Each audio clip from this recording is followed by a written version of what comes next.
आज 4 जनवरी 2025 दिन शनिवार पौष मास शुक्लपक्ष धनु 20 दिन आज तिथि और नक्षत्र पंचमी रात्र 10:01 पर्यंत शतभिखा नक्षत्र रात्र 9:23 पर्यंत कुंभचंद्र दंड 60 अहोरात्र सूर्य दर्शन 6:02 और सूर्यास्त 5:18 आज वृष सिंह कन्या घात 12 आज मिथुन मीन घात चंद्र आज शुभ बेला दिवा 10:48 और दिवा 1:44 पर्यंत रात्र 8 रात्र 10:34 पर्यंत निषेध खाद्य आज बेलभक्षण निषेध।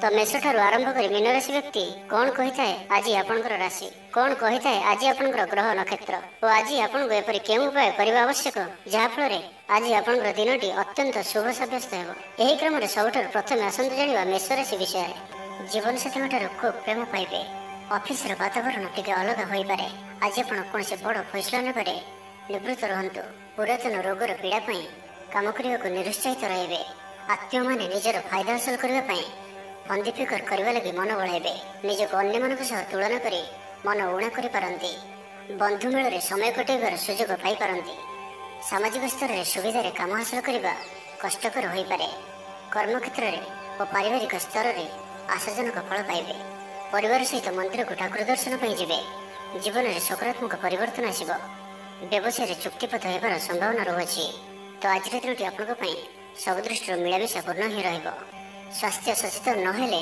असुविधा पड़े अଯଥା खर्च को एड़ाई नपारी किसी धार कर्ज करते कर्मक्षेत्र में कार्य अवहेला प्रदर्शन करेंगे पारिवारिक जीवन में सामान्य कथा को नहीं अशांति देखादेव संतान को विशृंखलित आचरण चिंतार कारण हो व्यवसाय में मंदावस्था लगी विभिन्न कारण को नहीं मानसिक स्थिरता रहा पूर्व योजना अनुଯାयी कर्म करंतु अवश्य केतकांश सफलता पाइबे भाग्य आपन साथी आपणकर क्यारियर को एक नुआ दिशा मिल कर्तृपक्ष सकारात्मक सूचना मिल पारे लव लाइफ दिनटी भल आज आप निजर कार्यकुशलता वृद्धि कर रही साहित्य संगीत कला क्रीड़ा और चलचित्र सुनाम अर्जन करेंगे आशा और विश्वास सहित काम कर चलतु साहाय्य सहयोग अभाव रहा वरिष्ठ सहयोग काम संपन्न हो।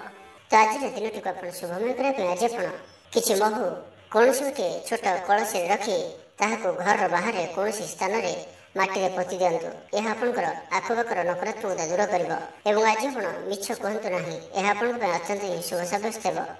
एवं सुंदर वृष राशि विषय जाना आज आप सकारात्मक भावना रुहतु काम करने सहज हो सामाजिक स्तर में आपंकर दक्षतार मूल्यांकन होगा संग को पुरस्कृत हो पारती आपण ऊर्जावान और सक्रिय रहिबे आय वृद्धि लगी अधिक स्रोत मिलवार संभावना रही ऑफिस रे अन्य मानक सम्मुख में निजर मत रखिबारे सक्षम हेबे लव लाइफ दिनटी भल भाग्यर पूरा साथ मिल पुराणा बंधुं सहित मिसबार सुजोग मिल चाकरी प्रयास कर व्यक्तिविशेष को शुभ खबर मिल तेज ऑफिस काम सामयिक भूल बुझाणा जो मानसिक स्थिरता रही न पारे आपंकर आत्मविश्वास दोहरी पारे तो आज कहार सहित भी अଯଥା कथबार्ता करंतु नहीं शिल्प व्यवसाय और परिवहन में लाभवान हे आर्थिक स्थिति मजबूत प्रत्येक कार्य को सठिक समय संपन्न कर खुशी हे शरीर सुस्थ और मन प्रसन्न मनोबल दृढ़ निष्ठापर जीवन यापन करेंगे धर्म कर्म में मनोनिवेश करेंगे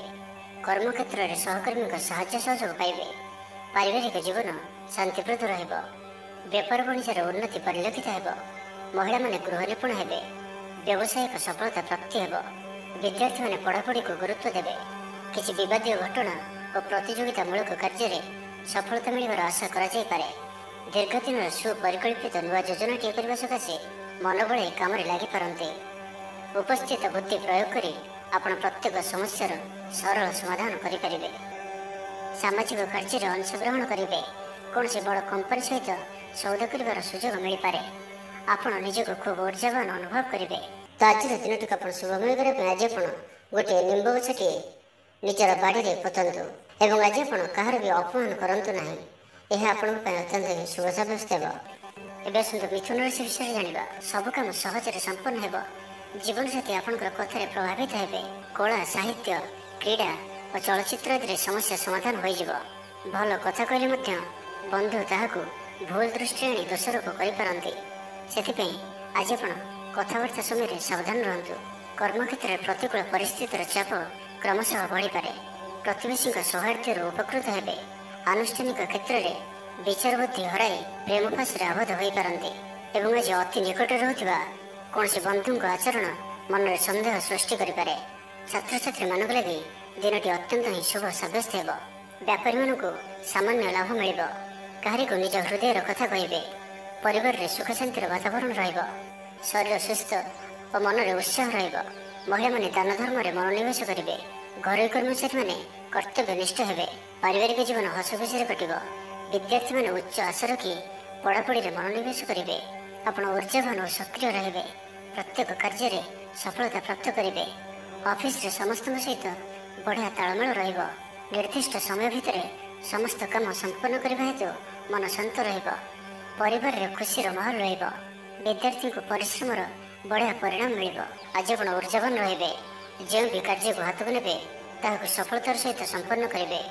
ତେବେ ଆଜି ମିଥୁନ ରାଶିରେ ଘାତଚନ୍ଦ୍ର ଭୋଗ ହେତୁ ପ୍ରତିଟି କାର୍ଯ୍ୟକୁ ସତର୍କତାର ସହିତ କରନ୍ତୁ। ଯାନବାହନ ଚଳାଇବା ସମୟରେ ସାବଧାନ ରୁହନ୍ତୁ। କୌଣସି ରିଷ୍ଟ୍ରିକ୍ଟ କାର୍ଯ୍ୟ ଆଜି କରନ୍ତୁ ନାହିଁ ଓ ଦୂରଯାତ୍ରା କରୁଥିଲେ ସାବଧାନ ଓ ସତର୍କ ରୁହନ୍ତୁ। ତ ଆଜିର ଦିନଟିକୁ ଆପଣ ଶୁଭମୟ କରିବା ପାଇଁ ଆଜି ଆପଣ କିଛି ଗୁଲୁଗୁଲା କିମ୍ବା କୌଣସି ମିଠା ଜିନିଷ ଦ୍ୱିପହର ସମୟରେ କୌଣସି ଛୋଟ ପିଲାମାନଙ୍କ ମଧ୍ୟରେ ବାଣ୍ଟନ୍ତୁ ଓ ଆଜି ଆପଣ କାହା ପ୍ରତି ଈର୍ଷା କରନ୍ତୁ ନାହିଁ ଓ ଜିଦଖୋର ମନୋଭାବ ଆଜି ରଖନ୍ତୁ ନାହିଁ। ଏହା ଆପଣଙ୍କ ପାଇଁ ଶୁଭ ସାବ୍ୟସ୍ତ ହେବ। ଏବେ ଆସନ୍ତୁ କର୍କଟ ରାଶି ବିଷୟରେ ଜାଣିବା। ପ୍ରତ୍ୟେକ ଘଟଣାକୁ ସନ୍ଦେହ ଦୃଷ୍ଟିରେ ଦେଖିବା ସହ କାର୍ଯ୍ୟବ୍ୟସ୍ତ ରହିପାରନ୍ତି। ଛାତ୍ରଙ୍କର ଲେଖାପଢ଼ା ପ୍ରତି ଆଗ୍ରହ ବଢ଼ିବ। ବୈବାହିକ ଜୀବନ ପ୍ରୀତିମୟ ରହିବ। କିଛି ଖାସ୍ କାମରେ ଆପଣଙ୍କୁ ସୁଫଳ ମିଳିବ। ଆର୍ଥିକ ସ୍ଥିତି ମଜବୁତ ରହିବ। ବ୍ୟବସାୟର ବିସ୍ତାର ଲାଗି ଯୋଜନା କରିପାରନ୍ତି। ମନର ଇଚ୍ଛା ପୂରା ହେବ। କୌଣସି ମିତ୍ର ଅଚାନକ ଆପଣଙ୍କ ଘରକୁ ଆସିବେ। ବ୍ୟାପାରୀଙ୍କୁ ଆୟର ନୂଆ ସ୍ରୋତ ପ୍ରାପ୍ତ ହେବ। ପ୍ରଶାସନ, ସାହିତ୍ୟ, ସାମ୍ବାଦିକତା, ବାଣିଜ୍ୟ ଓ ବ୍ୟବସାୟରେ ପ୍ରତିଦ୍ୱନ୍ଦ୍ୱିତା ବଢ଼ିବ। ତେବେ ସାମାଜିକ ସ୍ଥିତି ସହ ଅର୍ଥନୈତିକ ଅଭିବୃଦ୍ଧି ଘଟିବା କାରଣରୁ ମନ ପ୍ରଫୁଲ୍ଲ ରହିବ। ଆଜି ଆପଣ ଊର୍ଜାବାନ ରହିବେ। ଯେଉଁ ବି କାର୍ଯ୍ୟକୁ ହାତକୁ ନେବେ ତାହାକୁ ସଫଳତାର ସହିତ ସମ୍ପନ୍ନ କରିବେ। କିଛି ଖାସ୍ କାମରେ ଆପଣଙ୍କୁ ସୁଫଳ ମିଳିବ। କର୍ତ୍ତୃପକ୍ଷଙ୍କଠାରୁ ସକାରାତ୍ମକ ସୂଚନା ମିଳିପାରେ। ଲଭ୍ ଲାଇଫ୍ ପାଇଁ ଦିନଟି ଭଲ। ଛାତ୍ରଛାତ୍ରୀମାନେ ପଠନ ପ୍ରିୟ ରହିବେ। ଶରୀର ସୁସ୍ଥ ଓ ମନ ପ୍ରସନ୍ନ ରହିବ। ସମୟାନୁବର୍ତ୍ତୀ ହୋଇ ସମସ୍ତ କାର୍ଯ୍ୟ ସମ୍ପାଦନ କରିବେ। ଆୟ ମଧ୍ୟମ ଧରଣର ହେବ। ଅପରାହ୍ନରେ ବନ୍ଧୁ ମିଳନ ସାଙ୍ଗକୁ ଭୋଜନ ପ୍ରାପ୍ତ ହେବ। ସୁସ୍ୱାଦୁ ଭୋଜନ ପ୍ରାପ୍ତ କରିବେ। ପାରିବାରିକ ଜୀବନରେ ପରସ୍ପର ପ୍ରତି ସ୍ନେହ ମମତା ଅତୁଟ ରହିବ। ଆପଣ ଠିକ୍ ସମୟରେ ଠିକ୍ ନିଷ୍ପତ୍ତି ନେଇ ପ୍ରଶଂସିତ ହେବେ। ପ୍ରତ୍ୟେକ କ୍ଷେତ୍ରରେ ପ୍ରତିବନ୍ଧକକୁ ଦୃଢ଼ତାର ସହିତ ସମ୍ମୁଖୀନ ହୋଇ କାମ ହାସଲ କରିବେ। ନିକଟସ୍ଥ ପାଖ ପଡ଼ୋଶୀମାନେ ଆପଣଙ୍କଠାରୁ କିଛି ସହାୟତା ଆଶା କରିପାରନ୍ତି। ସଙ୍ଗୀତ, କଳା, ସାହିତ୍ୟ ଓ କ୍ରୀଡ଼ା କ୍ଷେତ୍ରରେ ସାମାନ୍ୟ ସମସ୍ୟା ଦେଖାଦେଇପାରେ। କିନ୍ତୁ ସାମାଜିକ ସ୍ଥିତି ସହ ଅର୍ଥନୈତିକ ଅଭିବୃଦ୍ଧି ଘଟିବା କାରଣରୁ ମନ ପ୍ରଫୁଲ୍ଲ ରହିବ। କୌଣସି ବନ୍ଧୁଙ୍କ ଦ୍ୱାରା ପ୍ରତାରିତ ହୋଇପାରନ୍ତି, ଯେଉଁ କାରଣରୁ ଆପଣଙ୍କର କାମଟି ଅପୂର୍ଣ୍ଣ ରହିଯିବ। ତ ଆଜିର ଦିନଟିକୁ ଆପଣ ଶୁଭମୟ କରିବା ପାଇଁ ଆଜି ଆପଣ କିଛି କ୍ଷୀର କିମ୍ବା କ୍ଷୀରରେ ପ୍ରସ୍ତୁତ କୌଣସି ଖାଦ୍ୟ ପଦାର୍ଥ ଛୋଟ ପିଲାମାନଙ୍କୁ ବାଣ୍ଟନ୍ତୁ ଏବଂ ଆଜି ଆପଣ ନିଜର ଭବିଷ୍ୟତର ଯୋଜନା କାହାକୁ ବି କୁହନ୍ତୁ ନାହିଁ। ଏହା ଆପଣଙ୍କ ପାଇଁ ଅତ୍ୟନ୍ତ ହିଁ ଶୁଭ ସାବ୍ୟସ୍ତ ହେବ। ଏବେ ଆସନ୍ତୁ ସିଂହ ରାଶି ବିଷୟରେ ଜାଣିବା। ଜୀବନସାଥୀଙ୍କୁ ଦେଇଥିବା କଥା ପୂରା କରିବେ। ବିଦ୍ୟାର୍ଥୀଙ୍କୁ ଅତି ଶୀଘ୍ର ସଫଳତା ମିଳିବ। ଆପଣଙ୍କ ମନରେ ନୂଆ ନୂଆ ବିଚାର ଆସିବ। ନିଜ କାମରେ ନିଜେ ଫଇସଲା କରି ସନ୍ତୁଷ୍ଟ ହେବେ। ଅଫିସରେ ବରିଷ୍ଠଙ୍କ ସାହାଯ୍ୟ ପାଇବେ। ସଭା ସମିତି କିମ୍ବା ଅଫିସିଆଲି ଆଲୋଚନା ପରିସରରେ ବନ୍ଧୁଙ୍କ ଯୁକ୍ତିକୁ ଗ୍ରହଣ କରିବାକୁ ବାଧ୍ୟ ହେବେ। ବ୍ୟବସାୟ, ପରିବହନ, ଶିଳ୍ପରେ କ୍ଷତିର ଭରଣ କରିବା ସକାଶେ ଚେଷ୍ଟା କରିବେ। ସମସ୍ୟା ଅପରିବର୍ତ୍ତିତ ରହିଥିଲେ ମଧ୍ୟ ସାମୟିକ ଭାବରେ କିଛିଟା ଲାଘବ ହେବାର ଅନୁଭବ କରିବେ। ନିର୍ଦ୍ଦିଷ୍ଟ ବ୍ୟକ୍ତିଙ୍କ ଖୋଜ ଖବର, ନୂତନ ଚୁକ୍ତିପତ୍ର ସ୍ୱାକ୍ଷର ଓ ନୂତନ ସ୍ଥାନକୁ ଯାତ୍ରା କରିପାରନ୍ତି। ଯୋଗାଣ କାରବାର ଓ ପରିବହନ ପାଇଁ ବିଶେଷ ଅସୁବିଧା ହେବ ନାହିଁ। ବନ୍ଧୁ ଗହଣରେ ଆଜିର ଅଧିକାଂଶ ସମୟ ଆଳାପ ଆଲୋଚନା ମଧ୍ୟରେ କଟାଇ ପାରନ୍ତି। ପାରିବାରିକ ସ୍ଥିତି ସୁଦୃଢ଼ ହେବ। ରାଜନୀତି କ୍ଷେତ୍ରରେ ସହକର୍ମୀଙ୍କ ସହ ବିବାଦ ଦୂର ହୋଇଯିବ। କର୍ମକ୍ଷେତ୍ର ସହଜ ସରଳ ଓ ଶାନ୍ତିପ୍ରଦ ରହିବ। ରୋଜଗାର ମଧ୍ୟମ ଧରଣର ହେବ। ବିଦ୍ୟାର୍ଥୀମାନେ ଉଚ୍ଚ ଅଭିଳାଷୀ ହେବେ। ପଡ଼ୋଶୀଙ୍କ ସହ ସୁସମ୍ପର୍କ ବଜାୟ ରହିବ। ମଙ୍ଗଳଜନକ କାର୍ଯ୍ୟ ଯେପରି ଗୃହ ଉପଯୋଗୀ ପ୍ଲଟ୍, ବିଦ୍ୟୁତ୍ ବ୍ୟବସାୟ ଓ ମୃତ୍ତିକା ସମ୍ବନ୍ଧିତ କାର୍ଯ୍ୟ ପାଇଁ ଆଜିର ଦିନଟି ଅତ୍ୟନ୍ତ ଶୁଭ। ଆଜି ଆପଣ ଊର୍ଜାବାନ ରହିବେ। ଯେଉଁ ବି କାର୍ଯ୍ୟକୁ ହାତକୁ ନେବେ ତାହାକୁ ସଫଳତାର ସହିତ ସମ୍ପନ୍ନ କରିବେ। କିଛି ଖାସ୍ କାମରେ ଆପଣଙ୍କୁ ସୁଫଳ ମିଳିବ। କର୍ତ୍ତୃପକ୍ଷଙ୍କଠାରୁ ସକାରାତ୍ମକ ସୂଚନା ମିଳିପାରେ। ଲଭ୍ ଲାଇଫ୍ ପାଇଁ ଦିନଟି ଭଲ। ଛାତ୍ରଛାତ୍ରୀମାନେ ପଠନ ପ୍ରିୟ ରହିବେ। ପରିବାରରେ ସ୍ଥିତି ଠିକ୍ ରହିବ। ଆପଣଙ୍କର କାମ ସହଜରେ ସମ୍ପନ୍ନ ହୋଇଯିବ। ଆର୍ଥିକ ସ୍ଥିତି ମଜବୁତ ରହିବ।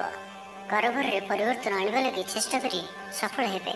ତ ତ ଆଜିର ଦିନଟିକୁ ଆପଣ ଶୁଭମୟ କରିବା ପାଇଁ ଆଜି ଆପଣ ମିଠା ରୁଟି ପ୍ରସ୍ତୁତ କରି ଏବଂ କ୍ଷୀର ସହିତ କୌଣସି ଗୋଟିଏ କଳା କୁକୁରକୁ ଏହାକୁ ଖାଇବାକୁ ଦିଅନ୍ତୁ ଏବଂ ଆଜି ଆପଣ କାହାରିକୁ ବି ମିଛ ପ୍ରତିଶ୍ରୁତି ଦିଅନ୍ତୁ ନାହିଁ। ଏହା ଆପଣଙ୍କ ପାଇଁ ଶୁଭ ସାବ୍ୟସ୍ତ ହେବ। ଏବେ ଆସନ୍ତୁ କନ୍ୟା ରାଶି ବିଷୟରେ ଜାଣିବା। ଭ୍ରମଣ ହେତିକ କ୍ଳାନ୍ତି ଅନୁଭବ କରିପାରନ୍ତି। ଆଜିର ଯାତ୍ରା ଓ ମାଙ୍ଗଳିକ କାମରୁ ଖୁସି ରହିବେ। ବ୍ୟବସାୟରେ ଲାଭ ମିଳିବ। ସକାରାତ୍ମକ ଭାବନା ଓ ଉର୍ଜାକୁ ପ୍ରୟୋଗ କରନ୍ତୁ। ମହିଳା ବନ୍ଧୁଙ୍କ ମାଧ୍ୟମରେ ଆପଣଙ୍କର କାମ ସମ୍ପନ୍ନ ହେବ। ବ୍ୟାପାରରେ ଅଚାନକ ଧନଲାଭର ସମ୍ଭାବନା ବନୁଅଛି। ଛାତ୍ରଙ୍କ ପରିଶ୍ରମର ଫଳ ନିଶ୍ଚୟ ମିଳିବ। କୌଣସି କାମ ଲାଗି ଆପଣଙ୍କ ମନରେ ନୂଆ ବିଚାର ଆସିବ। ରାଜନୀତିରେ ଲାଭ ପାଇବାର ସୁଯୋଗ ମିଳିବ। ପରିବାରରେ ଲାଗି ରହିଥିବା ସମସ୍ୟାମାନଙ୍କର ସମାଧାନ କରିବାରେ ସଫଳ ରହିବେ। ମାତ୍ର ନିଜ ଅବହେଳାରୁ ଅନ୍ୟ ବାଟରେ ବ୍ୟୟ ହେବା ଆଶଙ୍କା ଦେଖାଦେବ। ଆୟ ଓ ବ୍ୟୟ ସମାନ ରହିବ। ବିଦ୍ୟାର୍ଥୀମାନେ ପଢ଼ାପଢ଼ିକୁ ଗୁରୁତ୍ୱ ଦେବେ। ରାଜନୀତିରେ ମହିଳାମାନେ ସକ୍ରିୟ ରହିବେ। ବ୍ୟାଙ୍କ ଓ ବୀମା କର୍ମଚାରୀଙ୍କ ପାଇଁ ଦିନଟି ଅତ୍ୟନ୍ତ ହିଁ ଶୁଭ ସାବ୍ୟସ୍ତ ହେବ। ଦିନଟି ଆପଣଙ୍କ ପାଇଁ ମଙ୍ଗଳମୟ ସାବ୍ୟସ୍ତ ହେବ। ମନ ପବିତ୍ର ଓ ନିର୍ମଳ ରହିବ। ସେବା ପୂଜାରେ ମନୋନିବେଶ କରିବେ। ପରିଶ୍ରମୀ ହେବେ। କର୍ମକ୍ଷେତ୍ରରେ ଉପରିସ୍ଥ ଅଧିକାରୀଙ୍କ ପ୍ରଶଂସା ଭାଜନ ହେବେ। ବିଭିନ୍ନ ପାରିବାରିକ ସମସ୍ୟାକୁ ନେଇ ନିଜ ଅସୁବିଧା ଭିତରେ ଚଳୁଥିଲେ ମଧ୍ୟ ବନ୍ଧୁଙ୍କ କାମରେ ଯଥାସାଧ୍ୟ ସାହାଯ୍ୟ କରିବେ। କବି ଓ ଲେଖକମାନେ ସରକାରୀ ସ୍ତରରେ ସମ୍ମାନିତ ହେବେ। ଜମିବାଡ଼ି ସମ୍ପର୍କିତ ଝାମେଲାର ପରିସମାପ୍ତି ଘଟିବ। ପୂଜା ଉପକରଣ ବ୍ୟବସାୟୀମାନେ ଭଲ ଲାଭ ପାଇବେ। ଆଇନ ଅଦାଲତ, ସାମୂହିକ କାର୍ଯ୍ୟ, ସଂଗଠନ, ଟେକ୍ନିକାଲ ସମ୍ବନ୍ଧିତ କାର୍ଯ୍ୟ, ଲୌହ ସମ୍ବନ୍ଧିତ ବ୍ୟବସାୟରେ ସୁଫଳ ପାଇବେ। ବ୍ୟବସାୟ, ପରିବହନ, ସଭାସମିତି ଓ ପ୍ରଶାସନିକ କ୍ଷେତ୍ରରେ ସମସ୍ୟା ସମାଧାନ ହୋଇଯିବ। ତ ଆଜିର ଦିନଟିକୁ ଆପଣ ଶୁଭମୟ କରିବା ପାଇଁ ଆଜି ଆପଣ ଯଦି ଆପଣଙ୍କର ଗୃହକୁ କେହି ବ୍ୟକ୍ତି ଆସନ୍ତି ତ ତାଙ୍କୁ କ୍ଷୀର କିମ୍ବା କ୍ଷୀରରେ ପ୍ରସ୍ତୁତ କିଛି ଖାଦ୍ୟ ପଦାର୍ଥ ଖାଇବାକୁ ଦିଅନ୍ତୁ ଏବଂ ଆଜି ଆପଣ କାହାର ମନରେ ବି କଷ୍ଟ ହେଲା ଭଳି ଶବ୍ଦ କୁହନ୍ତୁ ନାହିଁ ଓ କ୍ରୋଧ କରନ୍ତୁ ନାହିଁ। ଏହା ଆପଣଙ୍କ ପାଇଁ ଅତ୍ୟନ୍ତ ହିଁ ଶୁଭ ସାବ୍ୟସ୍ତ ହେବ। ଏବେ ଆସନ୍ତୁ ତୁଳା ରାଶି ବିଷୟରେ ଜାଣିବା। ଶାରୀରିକ ସୁସ୍ଥତା ବଜାୟ ରହିବ ଓ ଆଜି ଆପଣ ଉର୍ଜାବାନ ରହିବେ। ଆଜି ଆପଣ ନିଜକୁ ଖୁବ୍ ଆତ୍ମନିର୍ଭରଶୀଳ ଅନୁଭବ କରିବେ। ଅଧିକତର କାମ ସମ୍ପନ୍ନ କରିବାରେ ସଫଳ ହେବେ। ସଙ୍ଗୀତକାରଙ୍କୁ ପ୍ରସିଦ୍ଧି ମିଳିବ। ମନରେ ଧାର୍ମିକ ଭାବନା ଉଦୟ ହେବ। ସାର୍ବଜନିକ କାର୍ଯ୍ୟରେ ସହଭାଗିତା କରିବେ। ଚାକିରିଜୀବୀଙ୍କୁ ଭଲ ଖବର ମିଳିପାରେ। ବ୍ୟବସାୟୀଙ୍କୁ ଲାଭ ମିଳିବ। କାରବାରରେ କିଛି ଲୋକ ସହାୟକ ହେବେ। ଛାତ୍ରଙ୍କ କ୍ୟାରିୟରରେ ନୂଆ ପରିବର୍ତ୍ତନ ଆସିବ। ପୁରୁଣା ମିତ୍ରଙ୍କ ସହିତ ସାକ୍ଷାତ ଆଲୋଚନା ହେବ। ସାମାଜିକ କ୍ଷେତ୍ରରେ ସକ୍ରିୟତା ବଢ଼ିପାରେ। ସରକାରୀ ଚାକିରିଆଙ୍କୁ ଆଜି ଅଧିକ ଲାଭର ସମ୍ଭାବନା ବନୁଅଛି। ଆଜି ଆପଣ ଉର୍ଜାରେ ପରିପୂର୍ଣ୍ଣ ରହିବେ। ଦୟାଶୀଳ ହେବେ। ପର ଉପକାର କରି ଆତ୍ମଶାନ୍ତି ପାଇବେ। ଉଦାର ଚିତ୍ତ ହିଁ ଆପଣଙ୍କୁ ମହାନ ବ୍ୟକ୍ତିତ୍ୱର ପରିଚୟ ପ୍ରଦାନ କରିବ। ସ୍ୱାସ୍ଥ୍ୟ ସଚେତନ ରହିବେ। ଆୟକୁ ଚାହିଁ ବ୍ୟୟ କରିବେ। ସନ୍ତାନ ସନ୍ତତି କୃତିତ୍ୱରେ ଖୁସି ବ୍ୟକ୍ତ କରିବେ। ବ୍ୟବସାୟକୁ ନେଇ ଦୂରଯାତ୍ରା କରୁଥିଲେ ଶୁଭଫଳ ପ୍ରାପ୍ତି ହେବ। କିନ୍ତୁ ଆଜି ପୂର୍ବରୁ କରିଥିବା ଋଣ ପରିଶୋଧ କରିବା ସକାଶେ କିଛି ଦୁଶ୍ଚିନ୍ତା ଲାଗି ରହିବ। ପାରିବାରିକ ଶୃଙ୍ଖଳା ରକ୍ଷା କରିବାକୁ ଯାଇ କିଛି କଷ୍ଟ ସ୍ୱୀକାର କରିବାକୁ ପଡ଼ିପାରେ। ଧୈର୍ଯ୍ୟହରା ପରିସ୍ଥିତିକୁ ହୃଦୟଙ୍ଗମ କରି କେତେକ କ୍ଷେତ୍ରରେ ଜାଣିଶୁଣି ମଧ୍ୟ ନୀରବ ରହିବାକୁ ବାଧ୍ୟ ହୋଇପାରନ୍ତି। ଆଜି ଆପଣ କୌଣସି ପୁରୁଣା କଥାକୁ ବେଶୀ ଆଲୋଚନା କରନ୍ତୁ ନାହିଁ। ଏହା ଆପଣଙ୍କ ପାଇଁ ଠିକ୍ ହେବନି। ଅପରାହ୍ନରେ କିଛି ମାନସିକ ଅସ୍ଥିରତା କାରଣରୁ ପ୍ରତ୍ୟେକ ଘଟଣାକୁ ସନ୍ଦେହ ଦୃଷ୍ଟିରେ ଦେଖିବେ। ଛାତ୍ରଛାତ୍ରୀମାନଙ୍କ ଲାଗି ଦିନଟି ଭଲ। ଛାତ୍ରଛାତ୍ରୀମାନେ ପିତାମାତାଙ୍କ ଆଜ୍ଞା ମାନି ଚଳିବେ। ତ ଆଜିର ଦିନଟିକୁ ଆପଣ ଶୁଭମୟ କରିବା ପାଇଁ ଆଜି ଆପଣ କିନ୍ନରମାନଙ୍କୁ କିମ୍ବା ଯଦି କିନ୍ନର ନ ମିଳନ୍ତି ତ କୌଣସି ବି ଦୁଃଖୀ ବ୍ୟକ୍ତିଙ୍କୁ ସବୁଜ ରଙ୍ଗର ବସ୍ତ୍ର ଓ ଚୁଡ଼ି ଦାନ କରନ୍ତୁ ଏବଂ ଆଜି ଆପଣ କୌଣସି ଅପରିଷ୍କାର ବସ୍ତ୍ର ଯାହାକି ଧୁଆ ହୋଇନଥିବ ସେପରି ବସ୍ତ୍ର ପରିଧାନ କରନ୍ତୁ ନାହିଁ। ଏହା ଆପଣଙ୍କ ପାଇଁ ଅତ୍ୟନ୍ତ ହିଁ ଶୁଭ ସାବ୍ୟସ୍ତ ହେବ। ଏବେ ଆସନ୍ତୁ ବିଛା ରାଶି ବିଷୟରେ ଜାଣିବା। କୌଣସି ମିତ୍ର ସହାୟକ ସାବ୍ୟସ୍ତ ହେବେ। ଆପଣଙ୍କର ଆତ୍ମବିଶ୍ୱାସର ସ୍ତର ଉଚ୍ଚ ରହିବ। ଆଜି ଆପଣ ଉର୍ଜାବାନ ରହିବେ। ଲଭ୍ ଲାଇଫ୍ ପାଇଁ ଦିନଟି ଭଲ। ସମାଜରେ ମାନ ସମ୍ମାନ ପାଇବେ। ସରକାରୀ ଚାକିରିଆଙ୍କ ଲାଗି ଦିନଟି ଉତ୍ତମ। ଆତ୍ମସୃଜନ ତଥା ବନ୍ଧୁବର୍ଗଙ୍କ ସହାନୁଭୂତି ଯୋଗୁଁ କର୍ମମୁଖର ହେବେ ଏବଂ ନିଜର ପରିସରରେ ପ୍ରତିଷ୍ଠିତ ହେବେ। ପରିସ୍ଥିତି ବଶତଃ ଘର କାମ ଛାଡ଼ି ବାହାର କାମରେ ବେଶୀ ସମୟ କଟାଇବେ। ସହକର୍ମୀମାନେ ନିଜର ଫାଇଦା ହାସଲ କରିବା ଲାଗି ମନ ବଳାଇ ପାରନ୍ତି। ଆର୍ଥିକ ସ୍ଥିତି ସ୍ୱଚ୍ଛଳ ରହିବ। ସ୍ୱାସ୍ଥ୍ୟ ଭଲ ରହିବ। ସ୍ୱାସ୍ଥ୍ୟଗତ ସଚେତନତାର ଆବଶ୍ୟକତା ନାହିଁ। ଛାତ୍ରଛାତ୍ରୀମାନେ ଗୁରୁଜନଙ୍କ ଉପଦେଶ ମାନି ଚଳିବେ। ଛାତ୍ରଛାତ୍ରୀମାନଙ୍କ ଲାଗି ଦିନଟି ଅତ୍ୟନ୍ତ ହିଁ ଶୁଭ ସାବ୍ୟସ୍ତ ହେବ। ଶାରୀରିକ ସୁସ୍ଥତା ଫେରି ପାଇବେ। କାର୍ଯ୍ୟାଳୟରେ ଉପରିସ୍ଥ ଅଧିକାରୀଙ୍କ ବିଚାର ବିମର୍ଶ କରି କାର୍ଯ୍ୟମାନ ସମ୍ପାଦନ କରିବେ। ଆୟ ସ୍ଥିର ରହିବ। କବି ଓ ଲେଖକମାନେ ସରକାରୀ ସ୍ତରରେ ସମ୍ମାନିତ ହେବେ। ଜମିବାଡ଼ି ସମ୍ପର୍କିତ ଝାମେଲାର ପରିସମାପ୍ତି ଘଟିବ। ପୂଜା ଉପକରଣ ବ୍ୟବସାୟୀମାନେ ଭଲ ଲାଭ ପାଇବେ। ଆଇନ ଅଦାଲତ, ସାମୟିକ କାର୍ଯ୍ୟ, ସଂଗଠନ, ଟେକ୍ନିକାଲ ସମ୍ବନ୍ଧିତ କାର୍ଯ୍ୟ, ଲୌହ ସମ୍ବନ୍ଧିତ ବ୍ୟବସାୟରେ ସୁଫଳ ପାଇବେ। ଆଜି ଆପଣ ନିଜର କାର୍ଯ୍ୟକୁଶଳତା ବୃଦ୍ଧି କରିବାର ରହିଛି। ସାହିତ୍ୟ, ସଙ୍ଗୀତ, କଳା, କ୍ରୀଡ଼ା ଓ ଚଳଚ୍ଚିତ୍ରରେ ସୁନାମ ଅର୍ଜନ କରିବେ। ଆଶା ଓ ବିଶ୍ୱାସର ସହିତ କାମ କରି ଚାଲନ୍ତୁ। ସାହାଯ୍ୟ ସହଯୋଗର ଅଭାବ ରହିବ ନାହିଁ। କିନ୍ତୁ କେତେକ ଦୀର୍ଘମିଆଦୀ ଯୋଜନା ଫସର ଫାଟିଯିବା କାରଣରୁ ସାମୟିକ ମନ ଭଲ ରହି ନପାରେ। ଆଜି କିଛି ହଠାତ୍ ପରିସ୍ଥିତିରେ ପଡ଼ି ଖର୍ଚ୍ଚାନ୍ତ ହେବାର ସମ୍ଭାବନା ରହିଛି।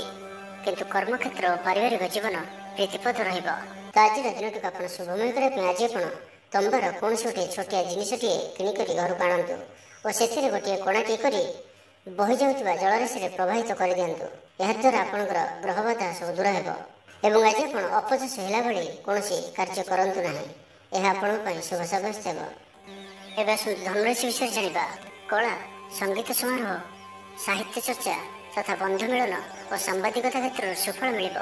ଛାତ୍ରଛାତ୍ରୀମାନଙ୍କ ଲାଗି ଦିନଟି ସାଧାରଣ ରହିବ ଏବଂ ଆଜି ପିଲାମାନଙ୍କର ସ୍ୱାସ୍ଥ୍ୟର ବିଶେଷ ଯତ୍ନ ନିଅନ୍ତୁ, କାରଣ ସ୍ୱାସ୍ଥ୍ୟ କିଛି ଖରାପ ରହିପାରେ। କିନ୍ତୁ ଦିନଯାକ ଆପଣ ଉତ୍ସାହୀ ଜଣାଯିବେ। ଅତିରିକ୍ତ ଉର୍ଜାର ଅନୁଭବ କରିବେ। ଯେଉଁ କାର୍ଯ୍ୟ ବି ହାତକୁ ନେବେ ସେଥିରେ ସଫଳତାର ସମ୍ଭାବନା ଅଧିକ ହିଁ ରହିବ। ଆର୍ଥିକ ସ୍ଥିତି ମଜବୁତ ରହିବ। ପରିଶ୍ରମୀ ହେବେ। ଆତ୍ମନିର୍ଭରଶୀଳ ହୋଇ କାର୍ଯ୍ୟମାନ ସମ୍ପାଦନ କରିବେ। ଈଶ୍ୱର ବିଶ୍ୱାସୀ ହେବେ। ଆଶା କରୁଥିବା ଦିଗରୁ ଅର୍ଥପ୍ରାପ୍ତି ହେବ। ପାରିବାରିକ ଜୀବନରେ ସୁଖ ଶାନ୍ତି ବଜାୟ ରହିବ। ମହିଳାମାନେ ଗୃହ ନିପୁଣ ହେବେ। ବ୍ୟାଙ୍କ ଓ ବୀମା କର୍ମଚାରୀଙ୍କ ପାଇଁ ଆଜିର ଦିନଟି ଶୁଭଙ୍କର ସାବ୍ୟସ୍ତ ହେବ। ଆଜି ବନ୍ଧୁଙ୍କ ସହ ଆଲୋଚନା, ପିଲାଙ୍କ କୃତିତ୍ୱ, କଳା, ସାହିତ୍ୟ ଆଦିର ସମ୍ମାନ ପ୍ରଭୃତି ସୁଖଦ ଖବର ପାଇପାରନ୍ତି। କର୍ମକ୍ଷେତ୍ର ଓ ବୃତ୍ତିଗତ ଧନ୍ଦାରେ ସମୟ ଅତିବାହିତ କରିବେ। ଘର ପାଇଁ ଅଳଙ୍କାର, ଔଷଧପତ୍ର ଓ ସୌଖିନୀ ଦ୍ରବ୍ୟ କ୍ରୟ କରିପାରନ୍ତି। ବିଭିନ୍ନ କ୍ଷେତ୍ରରୁ ଅର୍ଥ ସଂଗ୍ରହର ପ୍ରଚେଷ୍ଟା ଫଳବତୀ ହେବ। ଆପଣ ନିଜକୁ ଖୁବ୍ ଉର୍ଜାବାନ ଅନୁଭବ କରିବେ।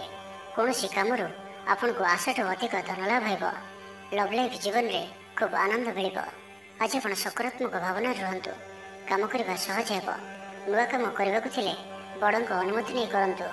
ଜଣେ ବନ୍ଧୁଙ୍କ ଦ୍ୱାରା କାମ ହାସଲ କରିବେ ଏବଂ ଆଜି ସ୍ୱାସ୍ଥ୍ୟଗତ ସଚେତନତାର ଆବଶ୍ୟକତା ରହିଛି। କିଛି ପୁରାତନ ରୋଗର ପ୍ରାଦୁର୍ଭାବ ବୃଦ୍ଧି ପାଇପାରେ, ତ ଯେତେ ବି ଛୋଟିଆ ରୋଗଟି ହେଲେ ଅବହେଳା କରନ୍ତୁ ନାହିଁ। ତ ଆଜିର ଦିନଟିକୁ ଆପଣ ଶୁଭମୟ କରିବା ପାଇଁ ଆଜି ଆପଣ କୌଣସି ଗୋଟିଏ ବରଗଛର ମୂଳରେ କ୍ଷୀର ଢାଳିବା ପରେ କ୍ଷୀର ଓ ଓଦା ମାଟିର ତିଳକ ମଥାରେ ଧାରଣ କରନ୍ତୁ ଏବଂ ଆଜି ଆପଣ କୌଣସି ବିଳାସ ସାମଗ୍ରୀ କ୍ରୟ କରି ଘରକୁ ଆଣନ୍ତୁ ନାହିଁ। ଏହା ଆପଣଙ୍କ ପାଇଁ ଶୁଭ ସାବ୍ୟସ୍ତ ହେବ। ଏବେ ଆସନ୍ତୁ ମକର ରାଶି ବିଷୟରେ ଜାଣିବା। ଆଜି ଆପଣ ଉର୍ଜାବାନ ରହିବେ। ଯେଉଁ ବି କାର୍ଯ୍ୟକୁ ହାତକୁ ନେବେ ତାହାକୁ ସଫଳତାର ସହିତ ସମ୍ପନ୍ନ କରିବେ। କିଛି ଖାସ୍ କାମରେ ଆପଣଙ୍କୁ ସୁଫଳ ମିଳିବ। କର୍ତ୍ତୃପକ୍ଷଙ୍କଠାରୁ ସକାରାତ୍ମକ ସୂଚନା ମିଳିପାରେ। ଲଭ୍ ଲାଇଫ୍ ପାଇଁ ଦିନଟି ଭଲ, କିନ୍ତୁ କିଛି କାର୍ଯ୍ୟ ମନ୍ତ୍ରଗତିରେ ଗଡ଼ି ଚାଲିବା କାରଣରୁ ସାମୟିକ ଚିନ୍ତା କରିପାରନ୍ତି। ଆପଣଙ୍କର ଅତି ପ୍ରିୟ ବ୍ୟକ୍ତିଟିର ଛଳନାପୂର୍ଣ୍ଣ କଥାରେ ମନରେ କିଛି ଦୁଃଖ ଆସିପାରେ। ପରିବାରରେ ଅସାବଧାନତା କାରଣରୁ ଦ୍ରବ୍ୟ ନଷ୍ଟ ଯୋଗୁଁ କ୍ଷୋଭ ପ୍ରକାଶ କରିପାରନ୍ତି। ଚାକିରିଆଙ୍କ ଲାଗି ଦିନଟି ଅତ୍ୟନ୍ତ ହିଁ ଶୁଭ ସାବ୍ୟସ୍ତ ହେବ। ଅଫିସ କାମରେ ମାନସିକ ଅବସାଦ ଦୂର ହେବ ଏବଂ କର୍ମକ୍ଷେତ୍ରରେ ପ୍ରଶଂସିତ ହେବେ। ଛାତ୍ରଛାତ୍ରୀମାନଙ୍କ ଲାଗି ଦିନଟି ଭଲ। ଛାତ୍ରଛାତ୍ରୀମାନେ ପଠନପ୍ରିୟ ରହିବେ। ସ୍ୱଭାବ ଶାନ୍ତ ଓ ବ୍ୟବହାର ନିଷ୍ଠ ରହିବ। ଖାସ୍ କାମରେ ଅନୁଭବୀ ବ୍ୟକ୍ତିଙ୍କ ସାହାଯ୍ୟ ସହଯୋଗ ପାଇବେ। ଆମଦାନୀରେ ଅଚାନକ ବୃଦ୍ଧି ହେବ। ଦାମ୍ପତ୍ୟ ଜୀବନ ସମ୍ପର୍କ ନିବିଡ଼ ହେବ। ଦାମ୍ପତ୍ୟ ଜୀବନ ମଧୁରତାପୂର୍ଣ୍ଣ ରହିବ। ବିଚାର ବିମର୍ଶ ପୂର୍ବକ କାର୍ଯ୍ୟ କରିବେ। ଉର୍ଜାବାନ ରହିବେ। ଦେହ ଓ ମନ ଭଲ ରହିବ। ବିଶିଷ୍ଟ ବ୍ୟକ୍ତିଙ୍କଠାରୁ ସାହାଯ୍ୟ ପାଇ ଖୁସି ହେବେ। ଆଇନ ଅଦାଲତରେ କାର୍ଯ୍ୟ ଆପଣଙ୍କର ସପକ୍ଷରେ ଯିବ। ମହିଳାମାନେ ଧର୍ମପରାୟଣ ହେବେ। ପାରିବାରିକ ଜୀବନ ସୁଖ ସମୃଦ୍ଧି ଭରା ରହିବ। ବ୍ୟବସାୟରେ କାରବାର ବୃଦ୍ଧି ପାଇବ। ଆପଣଙ୍କର ସୁଚିନ୍ତିତ ଯୋଜନା ଓ ସିଦ୍ଧାନ୍ତ ଦିନଚର୍ଯ୍ୟାକୁ ବଦଳାଇ ଦେଇପାରେ। କର୍ମକ୍ଷେତ୍ରରେ ବିଭିନ୍ନ ପ୍ରକାର କୌଶଳ ଅବଲମ୍ବନ କରି ଆଶା ପୂରଣ ଦିଗରେ ଚେଷ୍ଟା କରିପାରନ୍ତି। କମ୍ ପରିଶ୍ରମରେ ଯଥେଷ୍ଟ ସୁଫଳ ପାଇବେ। ଲୋକମାନଙ୍କୁ ନିଜ ଯୋଜନାରେ ସହମତ କରାଇ ନେବେ। ବ୍ୟବସାୟୀଙ୍କୁ ଅଚାନକ ଧନଲାଭର ସମ୍ଭାବନା ବନୁଅଛି। ନୂଆ ଲୋକଙ୍କ ସହିତ ପରିଚୟ ହୋଇପାରେ। କ୍ୟାରିୟର ଗଢ଼ିବା ଲାଗି ନୂଆ ସୁଯୋଗ ମିଳିବ। ଦାମ୍ପତ୍ୟ ଜୀବନ ପୂର୍ବ ଅପେକ୍ଷା ଭଲ ରହିବ। ତ ଆଜିର ଦିନଟିକୁ ଆପଣ ଶୁଭମୟ କରିବା ପାଇଁ ଆଜି ଆପଣ ଗୋଟିଏ ପାତ୍ରରେ କିଛି ଚିନି ରଖିକରି ନିଜ ଘରର ଛାତ ଉପରେ ରଖିଦିଅନ୍ତୁ। ନାହିଁ ତ ଘର ବାହାରେ କୌଣସି ସ୍ଥାନରେ ରଖିଦିଅନ୍ତୁ ଏବଂ ଆଜି ଆପଣ କାହାରିକୁ ବି ମନରେ କିମ୍ବା ବଚନରେ କଟୁ କଥା କୁହନ୍ତୁ ନାହିଁ। ଏହା ଆପଣଙ୍କ ପାଇଁ ଅତ୍ୟନ୍ତ ହିଁ ଶୁଭ ସାବ୍ୟସ୍ତ ହେବ। ଏବେ ଆସନ୍ତୁ କୁମ୍ଭ ରାଶି ବିଷୟରେ ଜାଣିବା। ପାରିବାରିକ କ୍ଷେତ୍ରରେ ଖର୍ଚ୍ଚ ପରିମାଣ କ୍ରମଶଃ ବୃଦ୍ଧି ପାଇବ। ମାନସିକ ଅବସାଦ ଯୋଗୁଁ କୌଣସି କାମ ଉତ୍ସାହପ୍ରଦ ହେବ ନାହିଁ। ଯେଉଁ କାର୍ଯ୍ୟ ବି ଆଜି ହାତକୁ ନେବେ ତାହା ସମ୍ପୂର୍ଣ୍ଣ ହେବାରେ ବିଳମ୍ବ ଦେଖାଦେବ। ତେବେ ଯାହା ବି ହେଉ ଆଜି ଆପଣଙ୍କର ବଡ଼ରୁ ବଡ଼ କାମ ହୋଇଯିବ। ସାମାଜିକ କ୍ଷେତ୍ରରେ ସକ୍ରିୟତା ବଢ଼ିବ ଏବଂ ଘରଠାରୁ ଦୂରରେ ରହୁଥିବା ଛାତ୍ରାବାସରେ ରହୁଥିବା ଛାତ୍ରଛାତ୍ରୀମାନଙ୍କ ପାଇଁ ଆଜିର ଦିନଟି ଅତ୍ୟନ୍ତ ହିଁ ଶୁଭ ସାବ୍ୟସ୍ତ ହେବ। ଆଜିର ଦିନଟି ଆପଣଙ୍କ ପାଇଁ ମିଳାମିଶାପୂର୍ଣ୍ଣ ହିଁ ରହିବ। ଆଜି ଆପଣ ଅଯଥା ଯୁକ୍ତିତର୍କରୁ ନିବୃତ୍ତ ରୁହନ୍ତୁ, ନାହିଁ ତ କିଛି ସମସ୍ୟାରେ ପଡ଼ିପାରନ୍ତି। କ୍ରୋଧ ଉପରେ ନିୟନ୍ତ୍ରଣ ରଖନ୍ତୁ। ପରାମର୍ଶ ନେଇ କାର୍ଯ୍ୟ କଲେ କର୍ମକ୍ଷେତ୍ରରେ ସଫଳ ହେବେ। ଆୟକୁ ଚାହିଁ ବ୍ୟୟ କରିବେ। ବନ୍ଧୁଙ୍କ ସାହାଯ୍ୟ ପାଇଁ ନିଜକୁ ଧନ୍ୟ ମଣିବେ। କ୍ରୀଡ଼ାବିତ୍ମାନେ କ୍ରୀଡ଼ା କ୍ଷେତ୍ରରେ ସୁନାମ ଅର୍ଜନ କରିବେ। ବେପାର ବାଣିଜ୍ୟ ଓ ପରିବହନ କ୍ଷେତ୍ରରେ ଉନ୍ନତି ପରିଲକ୍ଷିତ ହେବ। ତେବେ ସାମାନ୍ୟ କଥାରେ ଉତ୍ତେଜିତ ହୋଇ କିଛି ସମସ୍ୟା ସୃଷ୍ଟି କରିପାରନ୍ତି, ସେଥିପାଇଁ ସାବଧାନ ରୁହନ୍ତୁ। ଜମିଜମା କଥା, ସରକାରୀ କାମ, ଆନୁଷ୍ଠାନିକ ଦାୟିତ୍ୱ ଓ ବନ୍ଧୁ ମିଳନ କ୍ଷେତ୍ରରେ ଆଜି ସତର୍କତାର ସହିତ କାମ କରିବା ଭଲ। ତେବେ ସକାଳୁ ସକାଳୁ ବନ୍ଧୁଙ୍କ ସାକ୍ଷାତରୁ ଉପକୃତ ହୋଇପାରନ୍ତି। ଆପଣଙ୍କୁ ଆର୍ଥିକ ଲାଭର ଭଲ ଅବସର ପ୍ରାପ୍ତ ହେବ। ଜୀବିକା ଅନ୍ୱେଷଣରେ ଦୂରସ୍ଥାନକୁ ଯାତ୍ରା କରିପାରନ୍ତି। ସମ୍ବନ୍ଧରେ ନୂଆ ଚେତନାର ସଞ୍ଚାର ହେବ। ଆଜି ଆପଣଙ୍କୁ ଅଧିକ ପରିଶ୍ରମ କରିବାର ଆବଶ୍ୟକତା ରହିଛି। ଆପଣଙ୍କର କୌଣସି ମହତ୍ତ୍ୱପୂର୍ଣ୍ଣ କାର୍ଯ୍ୟ ସମ୍ପନ୍ନ ହେବାକୁ ଯାଉଥିବା ବେଳେ କିଛି ବାଧା ଉପୁଜିପାରେ ଏବଂ କିଛି ଦିଗରୁ ସୁଫଳ ପାଇବା ସହ ମାନସିକ ସ୍ତରରେ ସମ୍ମାନିତ ହେବାର ସୁଯୋଗ ପାଇପାରନ୍ତି। ତ ଆଜିର ଦିନଟିକୁ ଆପଣ ଶୁଭମୟ କରିବା ପାଇଁ ଆଜି ଆପଣ ମାଙ୍କଡ଼କୁ କିଛି ଖାଇବାକୁ ଦିଅନ୍ତୁ ଏବଂ ମା ଓ ସାଧୁସନ୍ଥ ମାନଙ୍କର ସେବା କରନ୍ତୁ। ଏବଂ ଆଜି ଆପଣ ଲାଲ ରଙ୍ଗର ରୁମାଲ କିମ୍ବା ଲାଲ ରଙ୍ଗର କୌଣସି ଗୋଟେ ଜିନିଷ ଦିନଯାକ ନିଜ ପାଖରେ ରଖନ୍ତୁ। ଏହା ଆପଣଙ୍କ ପାଇଁ ଅତ୍ୟନ୍ତ ହିଁ ଶୁଭ ସାବ୍ୟସ୍ତ ହେବ। ଏବେ ଆସନ୍ତୁ ମୀନ ରାଶି ବିଷୟରେ ଜାଣିବା। କିଛି ଖାସ୍ କାମରେ ଆପଣଙ୍କୁ ସୁଫଳ ମିଳିବ। କର୍ତ୍ତୃପକ୍ଷଙ୍କଠାରୁ ସକାରାତ୍ମକ ସୂଚନା ମିଳିପାରେ। ଲଭ୍ ଲାଇଫ୍ ପାଇଁ ଦିନଟି ଭଲ। ଆପଣଙ୍କର ଦିନଟି ଖୁସିରେ କଟିବ। ଚାକିରି ବ୍ୟବସାୟରେ ଆଶାଜନକ ଫଳ ପାଇବେ। ଘରୋଇ କାମ ସମାପ୍ତ କରିବାରେ ସଫଳ ରହିବେ। ଆପଣଙ୍କର ଉନ୍ନତିର ନୂଆ ରାସ୍ତା ଖୋଲିବ। ନିଜ ଲକ୍ଷ୍ୟରେ ନୂଆ ଯୋଜନା ପ୍ରସ୍ତୁତ କରିପାରନ୍ତି। ଛାତ୍ରଙ୍କୁ ଶିକ୍ଷକଙ୍କ ପୁରା ସହଯୋଗ ମିଳିବ। କିନ୍ତୁ କିଛି ସାଧାରଣ କଥାରେ ପ୍ରିୟ ବ୍ୟକ୍ତିଟି ସହ ସମ୍ପର୍କ ହାନି ଯୋଗୁଁ ଚିନ୍ତା ପ୍ରକଟ କରିପାରନ୍ତି। କିନ୍ତୁ ଯାହା ବି ହେଉ ପାରିବାରିକ ଅଶାନ୍ତିକୁ ଦୂରେଇବାରେ ସମର୍ଥ ହେବେ ଏବଂ ସାମାଜିକ ସ୍ତରରେ ଦକ୍ଷତା ଭିତ୍ତିକ ପ୍ରଶଂସିତ ହୋଇପାରନ୍ତି। କିନ୍ତୁ ଆଜି ଯେଉଁ ବି ଯାତ୍ରା କରିବେ ଲକ୍ଷ୍ୟସ୍ଥଳରେ କିଛିଟା ହଇରାଣ ହରକତ ହେବାକୁ ପଡ଼ିପାରେ। ତ ଆଜିର ସମ୍ପୂର୍ଣ୍ଣ ଦିନଟି ଆପଣଙ୍କ ପାଇଁ ମିଳାମିଶାପୂର୍ଣ୍ଣ ହିଁ ରହିବ ଏବଂ ତା ସହିତ ଆଜି ଆପଣ ପ୍ରତ୍ୟେକ କାର୍ଯ୍ୟକୁ ସତର୍କତାପୂର୍ଣ୍ଣ କରିବାର ଅଛି। ଶାରୀରିକ ଅସୁସ୍ଥତା ଯୋଗୁଁ ମନ ବିରକ୍ତିକର ରହିବ। କର୍ମକ୍ଷେତ୍ରରେ କାର୍ଯ୍ୟରେ ବିଳମ୍ବ ହେବ ଓ ଆପଣ ଉଦାସୀନ ରହିବେ। ଆୟ ବାଧାପ୍ରାପ୍ତ ହେବ। ପାରିବାରିକ ଜୀବନ ନିରାଡ଼ମ୍ବର ରହିବ। ପଡ଼ୋଶୀଙ୍କ ସହ ସମ୍ପର୍କରେ କିଛି ତିକ୍ତତା ଦେଖାଦେଇପାରେ। ବେପାର ବାଣିଜ୍ୟରେ ଲାଭ ଆଶାଠାରୁ କମ୍ ହେବ। ବାରମ୍ବାର ଚେଷ୍ଟା କଲେ ମଧ୍ୟ ପ୍ରତ୍ୟେକ କାମ ପ୍ରତିବନ୍ଧକ ମଧ୍ୟରେ ଅଟକି ରହିପାରେ। ଏଣେ ଅପେକ୍ଷା କରିବାକୁ କହିଥିବା ବନ୍ଧୁଙ୍କୁ ନ ପାଇ ବ୍ୟସ୍ତ ହୋଇପଡ଼ିବେ। ତେବେ ଆନୁଷ୍ଠାନିକ କାମରେ ସମ୍ମାନ ଲାଭ ଓ ପଦମର୍ଯ୍ୟାଦା ବୃଦ୍ଧି ପାଇବ। ଆଜି ଆପଣ ଉର୍ଜାବାନ ରହିବେ। ଯେଉଁ ବି କାର୍ଯ୍ୟକୁ ହାତକୁ ନେବେ ତାହାକୁ ସଫଳତାର ସହିତ ସମ୍ପନ୍ନ କରିବେ। କିଛି ଖାସ୍ କାମରେ ଆପଣଙ୍କୁ ସୁଫଳ ମିଳିବ। ଆଜି ଆପଣ ଉର୍ଜାବାନ ରହିବେ। ଯେଉଁ ବି କାର୍ଯ୍ୟକୁ ହାତକୁ ନେବେ ତାହାକୁ ସଫଳତାର ସହିତ ସମ୍ପନ୍ନ କରିବେ। ତେବେ ଆଜି ମୀନ ରାଶିରେ ରାତିଚନ୍ଦ୍ର ଭୋଗ ହେତୁ ପ୍ରତିଟି କାର୍ଯ୍ୟକୁ ସତର୍କତାର ସହିତ କରନ୍ତୁ। ଯାନବାହନ ଚଳାଇବା ସମୟରେ ସାବଧାନ ରୁହନ୍ତୁ। କୌଣସି ରିସ୍କ ନେଇ କାର୍ଯ୍ୟ ଆଜି କରନ୍ତୁ ନାହିଁ ଓ ଦୂରଯାତ୍ରା କରୁଥିଲେ ସାବଧାନ ଓ ସତର୍କ ରୁହନ୍ତୁ। ତ ଆଜିର ଦିନଟିକୁ ଆପଣ ଶୁଭମୟ କରିବା ପାଇଁ ଆଜି ଆପଣ କେଶର ତିଳକ ମଥାରେ ଧାରଣ କରନ୍ତୁ ଏବଂ ତା ସହିତ ଆଜି ଆପଣ କାହାରି ପ୍ରତି ବି ଈର୍ଷା ମନୋଭାବ ରଖନ୍ତୁ ନାହିଁ।